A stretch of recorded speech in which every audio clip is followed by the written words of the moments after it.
प्रधानमंत्री नरेंद्र मोदी 2 दिन के दौरे पर इजराइल पहुंचे। तेल अवीव में बेन गुरियन इंटरनेशनल एयरपोर्ट पर उनका इजराइल के प्रधानमंत्री बेंजामिन नेतन्याहू और उनकी पत्नी सारा ने स्वागत किया। प्रधानमंत्री मोदी का यह दूसरा इजराइल दौरा है। अपने दौरे के दौरान प्रधानमंत्री नरेंद्र मोदी और बेंजामिन नेतन्याहू भारत इजराइल के बीच हुई रणनीतिक साझेदारी में हुई अहम तरक्की की समीक्षा करेंगे। साथ ही दोनों नेता विज्ञान और प्रौद्योगिकी, नवाचार, रक्षा, सुरक्षा, कृषि, जल प्रबंधन, व्यापार और अर्थव्यवस्था समेत पीपुल्स टू पीपुल्स सहयोग के अवसरों पर भी चर्चा करेंगे। दोनों नेताओं के बीच पारस्परिक हित के क्षेत्रीय और वैश्विक मुद्दों पर भी विचार का आदान प्रदान होने की उम्मीद है।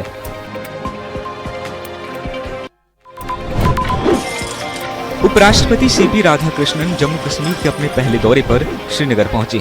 उनका ये दौरा 2 दिनों का है। एयरपोर्ट पर लेफ्टिनेंट गवर्नर मनोज सिन्हा और मुख्यमंत्री उमर अब्दुल्लाह ने उनका स्वागत किया। राधाकृष्णन गुरुवार को कश्मीर यूनिवर्सिटी के 21वें दीक्षांत समारोह में चीफ गेस्ट होंगे, जहां वे पीएचडी स्कॉलर्स और दूसरे स्टूडेंट्स को सम्मानित करेंगे। इस इवेंट में स्टूडेंट को 620 पीएचडी समेत 59,558 डिग्रियां दी जाएंगी। उपराष्ट्रपति के दौरे के मद्देनजर श्रीनगर में सिक्योरिटी के इंतजाम कड़े किए गए हैं और वाइस प्रेसिडेंट के सुरक्षित निकलने के लिए ट्रैफिक पर भी रोक और रास्ते बदले गए हैं। एंटी करप्शन ब्यूरो की टीम ने जम्मू के कुंजवानी इलाके में उप मुख्यमंत्री सुनिंदर चौधरी के भाई विजय चौधरी के घर पर छापेमारी की। ये कार्रवाई आय से अधिक संपत्ति के मामले में की गई है। एसीबी की टीम ने घर पर पहुंचकर दस्तावेजों की जांच शुरू की और संपत्ति से जुड़े रिकॉर्ड खंगाले। एसीबी को शक है कि जम्मू के पौष इलाके कुंजवानी में स्थित इस मकान की कीमत काफी ज्यादा है और ये संपत्ति आय के ज्ञात स्रोतों से अधिक हो सकती है।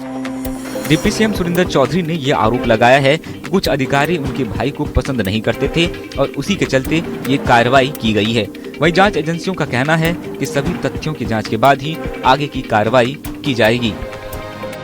कुछ लोग जो ऑफिसर पुलिस की इनर जो रेवलरी है, कुछ ऑफिसर जो इसको पसंद नहीं करते थे, वो सोचते हैं कि शायद विजय सिंह को दबा लेंगे। आप लोग विजय सिंह को जानते हो, विजय सिंह दबने वाला नहीं, लेकिन इतना जरूर है ये लड़ाई शुरू हुई है, अब इसका मुकाबला हम करेंगे।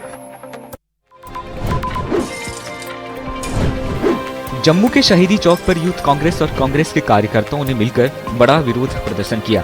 इन लोगों ने शहीदी चौक से रघुनाथ मंदिर तक एक विरोध रैली भी निकाली। ये प्रदर्शन यूथ कांग्रेस के नेशनल चीफ उदय भानु चिंब की गिरफ्तारी के बाद में किया गया है। चिंब को पुलिस ने दिल्ली में एआई समिट का विरोध करने के सिलसिले में गिरफ्तार किया है। प्रदर्शनकारियों ने आरोप लगाया है कि केंद्र सरकार बदले की राजनीति कर रही है। उन्होंने दावा किया कि समिट में यूथ कांग्रेस का विरोध प्रदर्शन सही था। इन लोगों ने सभी कांग्रेसी कार्यकर्ताओं की रिहाई की मांग की है और चेतावनी दी है कि अगर सभी कार्यकर्ताओं को रिहा नहीं किया गया तो विरोध प्रदर्शन और तेज किए जाएंगे।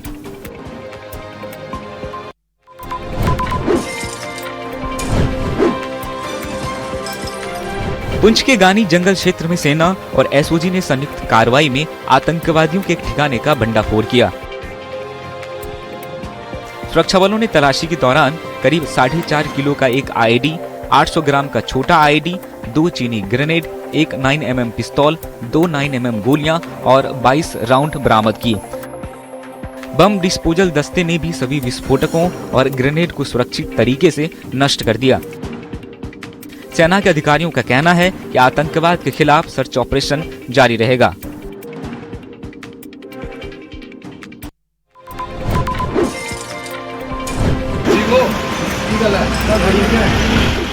अवंतीपोरा में एग्जीक्यूटिव ऑफिसर के निर्देश पर सैनिटेशन ऑफिसर मंजूर ने एक स्पेशल मार्केट चेकिंग अभियान चलाया।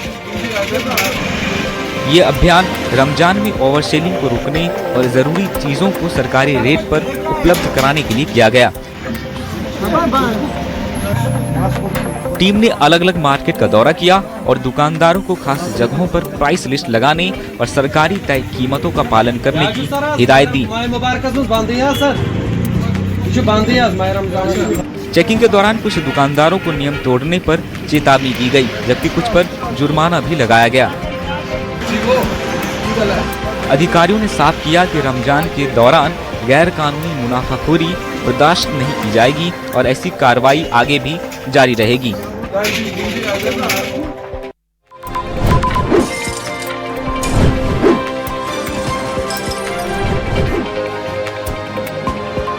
गुलमर्ग में खेलो इंडिया इवेंट के तीसरे दिन कई प्रतियोगिताओं का आयोजन किया गया, जहां स्नोबोर्डिंग में जुबैर अहमद लोन ने गोल्ड मेडल जीता। वहीं आर्मी से विवेक राणा और कुलविंदर शर्मा ने एक के बाद एक सिल्वर और ब्रॉन्ज मेडल जीते। 15 किलोमीटर के पुरुषों के नॉर्डिक स्कीइंग इवेंट में आर्मी के मोहम्मद अली ने गोल्ड मेडल जीता। वहीं पद्म ने सिल्वर और मनी सिंह ने ब्रॉन्ज मेडल जीता। महिलाओं के स्नोबोर्ड ज्वाइंट सेलेलम इवेंट में हिमाचल प्रदेश की प्रीति ठाकुर ने गोल्ड मेडल जीता। हिमाचल की एक और एथलीट प्रीति ठाकुर ने महाराष्ट्र की उर्मिला के साथ एक के बाद एक सिल्वर और ब्रॉन्ज मेडल जीते। महिलाओं के 1.5 किलोमीटर के नॉर्डिक स्कीइंग इवेंट में कर्नाटक की भवानी ने गोल्ड मेडल जीता, जबकि सीआरपीएफ ने सिल्वर और आईटीबीपी ने ब्रॉन्ज मेडल जीता। इस दौरान खेल मंत्री सतीश शर्मा ने भी कांगदूरी का दौरा किया और सभी इंतजामों का जायजा लिया।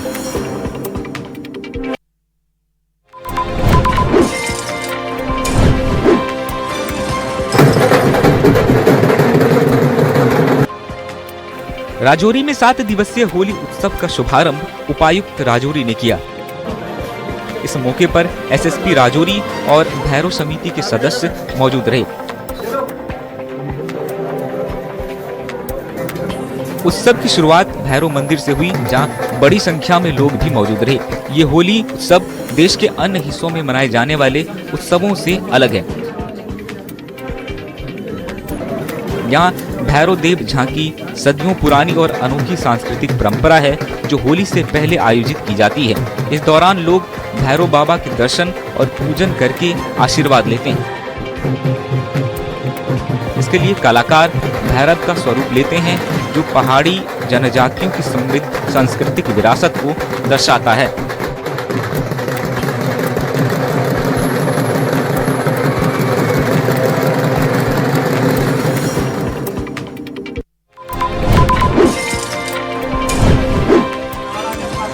डोडा के गंडोह में साइलेंट विलेज के नाम से मशहूर धड़की गांव में सोलर लाइट्स का वितरण किया गया। इस गांव में कम से कम 82 लोग मूक बधिर हैं और इसी वजह से इस गांव को भारत का साइलेंट विलेज कहा जाता है।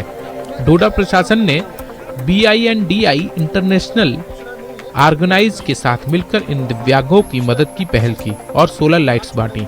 डोडा और गंडोह इलाके में कुल 528 सोलर लाइट्स बांटी जा चुकी हैं। स्थानीय लोगों ने प्रशासन की इस पहल का स्वागत किया। लोगों ने बताया कि निचले इलाकों से ऊंचे इलाकों में मौसमी माइग्रेशन के दौरान उन्हें अक्सर बड़ी मुश्किलों का सामना करना पड़ता है। खासकर मोबाइल चार्जिंग और लाइटिंग को लेकर सोलर लाइट्स बांटे जाने से वो आसानी से अपने मोबाइल फोन चार्ज कर सकते हैं। साथ ही बिना बिजली वाले दूर दराज के इलाकों में इन सोलर लाइट्स का इस्तेमाल कर सकते हैं।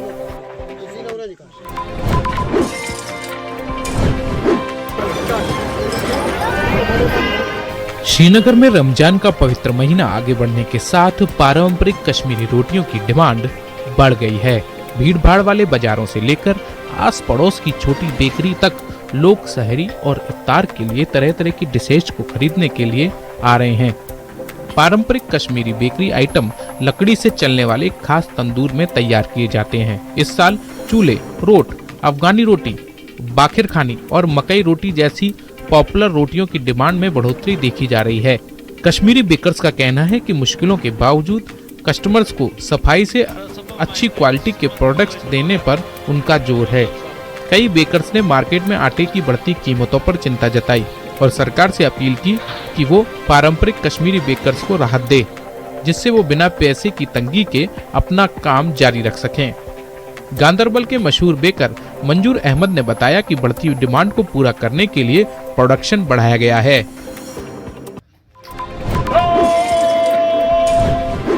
कांगड़ा जिले के नूरपुर की पंचायत संधवा के रहने वाले 24 वर्षीय BSF जवान जतिन धीमान का कमांडो ट्रेनिंग के दौरान हृदय गति रुकने से निधन हो गया।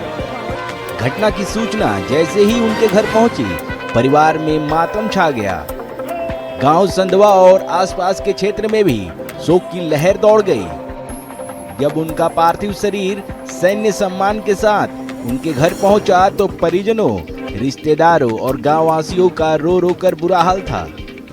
तस्वीरों में आप देख सकते हैं कि नूरपुर से गांव तक की अंतिम यात्रा के दौरान जतिन धीमान अमर रहे और भारत माता की जय के नारों के साथ उन्हें अंतिम विदाई दी गई। भारी संख्या में लोग अंतिम यात्रा में शामिल हुए। उनके असमय निधन से पूरे क्षेत्र में शोक की लहर है।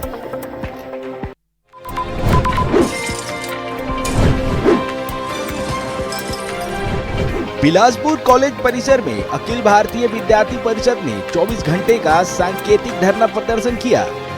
इकाई अध्यक्ष देवारे टाडू की अगुवाई में छात्र संघ चुनाव बहाली की मांग उठाई गई। धरने में बड़ी संख्या में छात्र छात्राएं शामिल हुए और प्रदेश सरकार के खिलाफ नारेबाजी करते हुए छात्र हितों से जुड़े मुद्दों को प्रमुखता से उठाया। धरने को संबोधित करते हुए छात्र नेताओं ने कहा कि प्रदेश में लंबे समय से छात्र संघ चुनाव बंद पड़े हुए हैं, जिससे छात्रों को अपनी आवाज उठाने का लोकतांत्रिक मंच नहीं मिल पा रहा है। एबीवीपी ने मांग की कि कॉलेज और विश्वविद्यालयों में जल्द से जल्द छात्र संघ चुनाव बहाल किए जाएं, ताकि छात्रों की समस्याओं का समाधान संस्थागत तरीके से हो सके।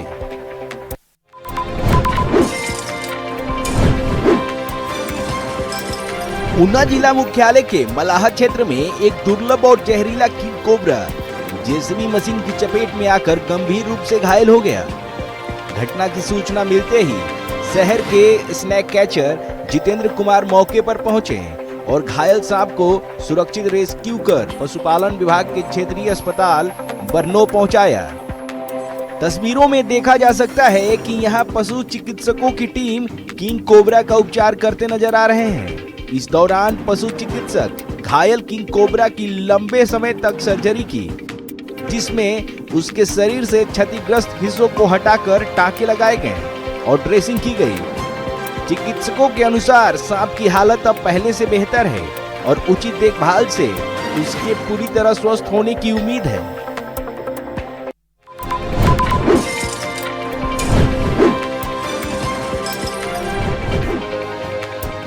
सोनमर्ग की सड़कों पर एक भयानक सड़क हादसे की तस्वीरें सामने आई हैं, जहां एक कार सड़क पर पूरी तरह पलट गई। गाड़ी की हालत देखकर अंदाजा लगाया जा सकता है कि ये टक्कर कितनी जोरदार रही होगी।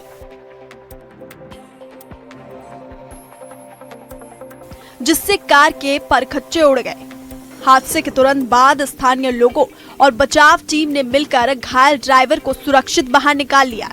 आनन फानन में घायल शख्स को इलाज के लिए सोनमर्ग के नजदीकी अस्पताल में भर्ती कराया गया है।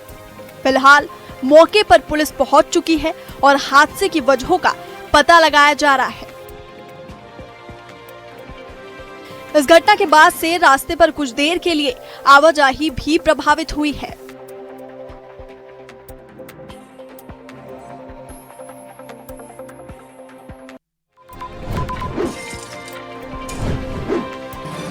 जो कि इसकी ब्रेक फेल हो गई थी और ये सोलन से हादसे की ऐसी तस्वीर सामने आई जिसने सबको दंग कर दिया। दरअसल रबोन बाईपास पर एक मालवाहक ट्रक अनियंत्रित होकर पलट गया। ये ट्रक मुंबई से कांच की बोतल्स लेकर आ रहा था, जहां एक तीखे मोड़ के पास पहुंचते ही ट्रक अचानक असंतुलित हो गया और सड़क के बीचों बीच पलट गया।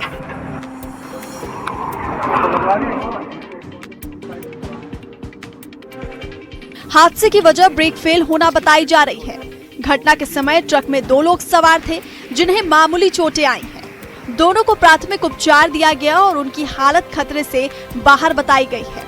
ट्रक के पलटने से सड़क पर कांच की बोतल्स के टुकड़े फैल गए, जिससे कुछ समय के लिए यातायात बाधित रहा। पुलिस और प्रशासन की टीम ने मौके पर पहुंचकर क्रेन की सहायता से वाहन को हटाया और मार्ग साफ करवाया।